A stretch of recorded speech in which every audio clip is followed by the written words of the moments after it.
বলেছেন আমি এই রাতে দাজ্জালকে দেখেছি। নবীজি এই রাতে দাজ্জালকে দেখেছেন এবং তিনি দেখেছেন মালিক নামক একজন ফেরেশতাকে।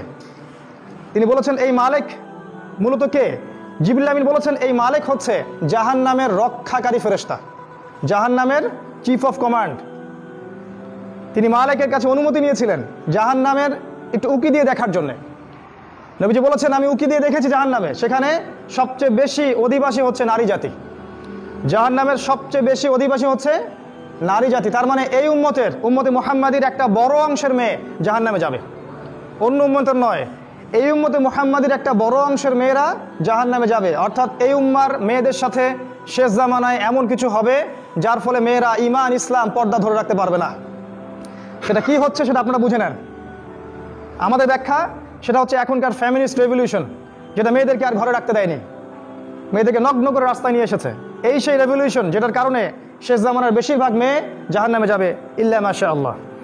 এরপরে নবী সাল্লাল্লাহু আলাইহি ওয়াসাল্লাম বলছেন আমি আরও অগ্রগামী হলাম, আমাকে দেখানো হলো এক শ্রেণীর মানুষ, তাদের হাতের নখগুলো হচ্ছে তামা দিয়ে তৈরি হাতের নখগুলো। এই নখ দিয়ে তারা তাদের গাল আঁচড় দিচ্ছে এবং গোশত তুলে খাচ্ছে। আমি জিজ্ঞাসা করলাম ইয়া জিবরিল এরা কারা?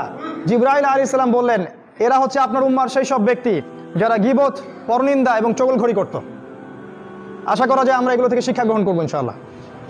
অর্থাৎ এই উম্মার মনে রাখবেন মেরাজের এই শাস্তিগুলো মূলত এই উম্মার জন্যে। অর্থাৎ এই উম্মতের মধ্যে একটা মহামারী থাকবে, গীবতের মহামারী, পরনিন্দার মহামারী এবং অন্যের দোষ চর্চার মহামারী থাকবে এই উম্মার মধ্যে। এই কারণেই বারজাখী জীবনে তাদের এই শাস্তি হবে।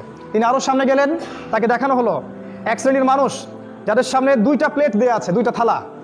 একটা থালায় আছে অত্যন্ত সুস্বাদু গোশত, আর একটা থালায় আছে নোংরা দুর্গন্ধযুক্ত গোশত। নবীজি বললেন আমি দেখলাম তারা দুর্গন্ধযুক্ত গোশতগুলো খাচ্ছে, আর যেটা বিশুদ্ধ গোশত সুন্দর সেটা খাচ্ছে না। নবীজি বললেন এরা কারা? জিবরাইল আলাইহিস সালাম বললেন এরা হচ্ছে আপনার উম্মার সেই সব ব্যক্তি যাদের ঘরে স্ত্রী থাকা সত্ত্বেও বাইরে তারা অন্য মেয়ের সাথে যৌন সম্পর্কে লিপ্ত হতো, এবং ঘরে স্বামী থাকা সত্ত্বেও বাইরে পরপুরুষের সাথে যৌন সম্পর্কে লিপ্ত হতো, অর্থাৎ ব্যভিচার করত। অর্থাৎ এই উম্মার মধ্যে আরেকটা মহামারী ছড়াবে, সেটা হলো এই ব্যভিচারের মহামারী, জিনা এবং পরকীয়া ব্যভিচারের। আপনি খেয়াল করে দেখেন সারা দেশের অবস্থা দেখেন, ডিভোর্স দিন দিন বাড়ছে, ব্যভিচার দিন দিন বাড়ছে, ধর্ষণ দিন দিন বাড়ছে, জিনা লাইসেন্স দেওয়া হচ্ছে।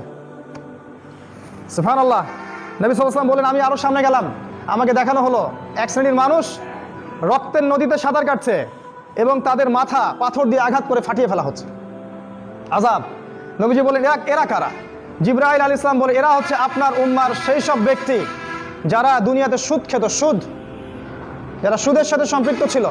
হয় সুদ খেত, না হলে সুদ দিত, না হলে সুদের সাক্ষী থাকতো, না হলে সুদের কথা লিখে রাখতো। কোনো না কোনোভাবে তারা সুদের সাথে সম্পৃক্ত ছিল। তারা যেমন সুদের মধ্য দিয়ে মানুষের রক্ত চুষে খেয়েছে, ঠিক আজকে ওদেরকে রক্তের নদীতে ফেলে মাথা ফাটিয়ে দেওয়া হচ্ছে। তিনি আরও বললেন আমি সুদখোরদের মধ্যে একজনকে দেখলাম যে সাঁতার কাটছে এবং নদীর কিনারায় গিয়ে পাথর খাচ্ছে, পাথর। জিবরাইল আলাইহিস সালাম বলেন এরাও ছিল সুদখোরদের এক শ্রেণী যারা সুদের ব্যাপারে বেশি অগ্রগামী ছিল। নবীজি বললেন আমি দেখলাম আরও অগ্রগামী হয়ে এক শ্রেণীর মানুষ যারা ফসল ফলাচ্ছে এবং ফসল দ্রুত ফলে যাচ্ছে, খুব দ্রুত তারা ফসল কেটে ফেলছে, আবার ফসল গজাচ্ছে, এভাবে কন্টিনিউয়াসলি চলতে আছে। আমি বললাম এরা কারা? জিবরাইল আলাইহিস সালাম বললেন এরা হচ্ছে আপনার উম্মার সেই সব মুজাহিদ ফি সাবিলিল্লাহ যারা আল্লাহর পথে জিহাদ করেছিল, যাদের নেকি আল্লাহ পাক দিয়েছেন 7 থেকে 700 গুণ পর্যন্ত, 7 থেকে 700 পর্যন্ত, যাদের ফসলের বীজ বোনার সাথে সাথেই তাদের ফসল ফলে যাচ্ছে। আল্লাহ পাক যেন আমাদেরকে তার পথে দাওয়াত এবং জিহাদ অব্যাহত রাখার তৌফিক দান করেন, আল্লাহুম্মা আমিন। নবীজি দেখলেন আরও সামনে গিয়ে এক শ্রেণীর মানুষ শুয়ে আছে, তাদের মাথা পাথর দিয়ে ফাটিয়ে দেওয়া হচ্ছে, মাথার টুকরা টুকরা হয়ে যাচ্ছে এবং পাথরটা দূরে চলে যাচ্ছে। ফেরেশতারা পাথরটা আনতে যাচ্ছেন, এই সময়ের মধ্যে মাথাটা আবার জোড়া লেগে যাচ্ছে। নবীজি বললেন এই শাস্তি কি জন্যে? ফেরেশতারা বললেন এই শাস্তি হচ্ছে এই কারণে তারা ফরজ নামাজে অবহেলা করত, নামাজ না পড়ে ঘুমিয়ে থাকতো। তারা ফরজ সালাতে অবহেলা করত এবং নামাজ না পড়ে ঘুমিয়ে থাকতো, এই জন্য তাদেরকে এই শাস্তি দেওয়া হচ্ছে।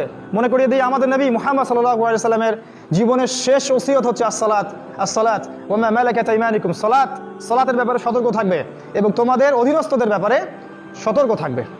এই সালাতকে কায়েম করার জন্য 23 বছর নবীকে সংগ্রাম করতে হয়েছে।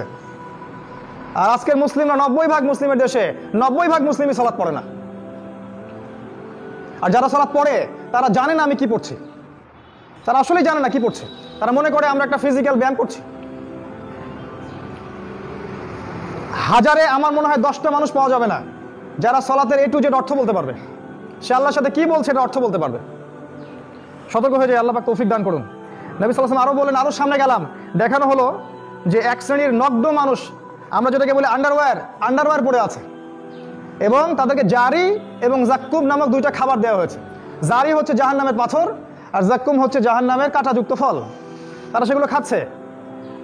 নবীজি বললেন, এরা কারা? জিবরাইল আলাইহিস সালাম বললেন, এরা হচ্ছে আপনার উম্মার সেই সব ব্যক্তি যাদের জাকাত দেওয়ার সামর্থ্য ছিল কিন্তু তারা জাকাত দিত না। আমি আবার বলছি, তারা আপনার উম্মার সেই সব ব্যক্তি যাদের জাকাত দেওয়ার সামর্থ্য ছিল কিন্তু তারা জাকাত আদায় করতো না। নবী সাল্লাল্লাহু আলাইহি ওয়াসাল্লাম দেখলেন আরো এক শ্রেণীর মানুষ যারা লাকড়ি জড়ো করছে, কাঠের লাকড়ি, অনেকগুলো লাকড়ি জড়ো করছে কিন্তু তারা বোঝা বহন করতে পারছে না। নবীজি বলে, এরা কারা? তাকে বলা হলো, এরা আপনার উম্মার সেই সব ব্যক্তি যারা দায়িত্ব পালন করতে পারতো না কিন্তু দায়িত্ব তাদের কাঁধে নিত। পলিটিক্যাল নেতারা সতর্ক হয়ে যান, যারা দায়িত্ব পালন করতে পারতো না কিন্তু দায়িত্ব তাদের কাঁধে জোর করে নিত, চেয়ে নিত দায়িত্ব, আমাকে দায়িত্ব দাও, আমি যোগ্য, কিন্তু দায়িত্ব তারা পালন করতে পারতো না। এই শাস্তি হবে পরকালে। নবীজি দেখলেন এক শ্রেণীর মানুষের জিহ্বা আগুনের কেচি দিয়ে কেটে দেওয়া হচ্ছে এবং জিহ্বার বাকি অংশ টেনে পিঠের পিছনে পেরেক দিয়ে লাগিয়ে দেওয়া হচ্ছে। নবীজি বলেন, এরা কারা? সাল্লাল্লাহু আলাইহি ওয়াসাল্লাম তাকে বলা হলো, এরা আপনার উম্মার বক্তা, এরা আপনার উম্মার দায়ী এবং বক্তা, আলেম, কারি এবং হাফেজ, যারা মানুষকে খুব সুন্দর সুন্দর দিনের নসিহত করতো কিন্তু তারা নিজেরাই সে আমল করতো না। নাউযুবিল্লাহি মিন যালিক। আল্লাহ পাক বলেছেন, লিমা তাকুলুনা মা লা তাফআলুন, তোমরা এমন কথা কেন বলো যেই কাজ তোমরা নিজে করো না। আজকের এই উম্মার, আমাদের এই জাতির সবচেয়ে বড় সমস্যা, আমরা এমন এক শ্রেণীর ওলামায়ে কেরাম তৈরি করতে পারে নাই যারা কথা এবং কাজে মিল আছে। কথা এবং কাজে 100% মিল থাকলেই সে আলেম, কথা এবং জানা এবং আমলে 100% মিল থাকবে সে একজন আলেম। মিল নাই, আলেম নন, বরং তাদের এই শাস্তি হবে কিয়ামতের মাঠে। নবীজি আরও দেখলেন একটা দুর্গন্ধ বের হচ্ছে। জিজ্ঞাসা করা হলো, কোন দুর্গন্ধ? তাকে বলা হলো, এটা জাহান্নামের রক্ত পুজের দুর্গন্ধ।